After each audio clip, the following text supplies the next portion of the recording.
Mr. Scott, who is currently funding the FIS? I believe that's part of the revolving fund in OPM. Beth could probably answer that. Okay, so it is, and I'm getting a nod from Ms. Colbert there, so it currently comes out of OPM. And yet, as I heard it stated by you, that this will come, this $95 million to stand up the Bureau will now come from top line of Department of Defense. Why is it that Department of Defense has to pay for it? This would be added to the DoD budget and give them the funds needed to develop the systems. Will it come out of OPM's budget? I don't. Yeah, therein lies the problem. Since the FY17 budget isn't a reality yet, I don't know the answer to that. Well, I think we know in principle that if FIS was funded by, OPM, then it just makes good sense that the monies would be transferred. Ms. Colbert, would you like to answer that? The Federal Investigative Service operates with a revolving fund.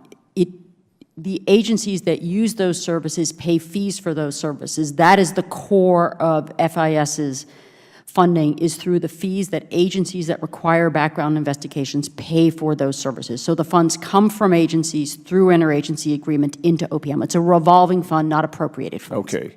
Well, and that helps somewhat, but here's the problem. And while I agree that DOD is the biggest user, herein lies the overarching problem. We've allowed, out of the necessity of cost saving, of elimination of backlogs, that we got into this situation where 18 million records have been breached. Whatever it was we hoped to gain has absolutely materially aided our enemies for probably 2 or more generations. They will be able to mine incredible data. It does not take a genius to figure that out.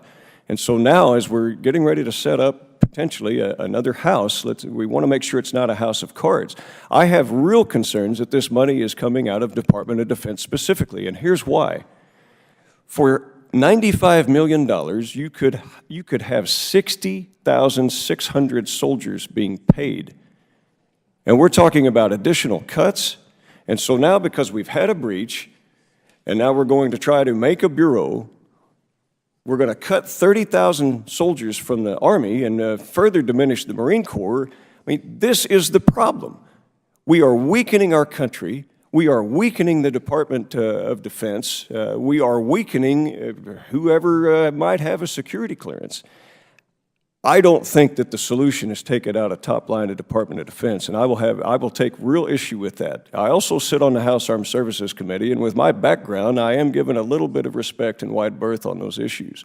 So I am not satisfied with those answers. Here's another one. Responsibility. Okay, I appreciate, Mr. Halverson, all that you do. I do understand it.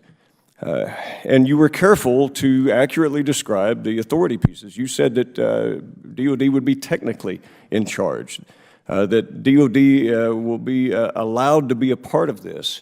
And I think that's accurate language, but therein, again, lies the problem.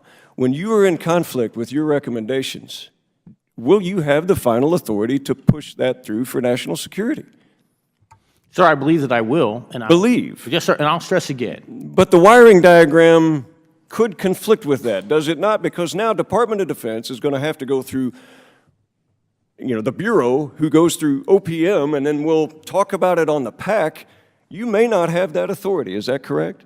Sir, I don't think that is correct, and I would say this. The wiring diagram isn't finished, but I will tell you this. Again, I report to the Secretary of Defense.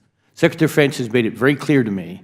Well, I'm sure Number one customer. But if OPM disagrees with the Secretary of Defense, then we've got a problem, do we not? If we had that problem, I think we might have a short problem. I don't think in the end OPM is going to tell the Secretary of Defense not to build it. But the wiring diagram is set up potentially for that type of flaw, and this is a problem. One thing I did learn as a soldier, maybe not, it doesn't happen here in Congress, but it certainly did on a battlefield. You have to have unity of effort. And not just unity of effort, you've got to have somebody clearly in charge. And here's my big beef. If the Department of Defense is going to clearly have the greatest level of responsibility to protect these documents, then they, by golly, better have the authority to make it good. And we ought not to be weakening and diminishing our land forces to pay for some data breach. Those monies, we've got to figure out a different way. And with that, Mr. Chairman, I've exceeded my time. Thank you for your indulgence.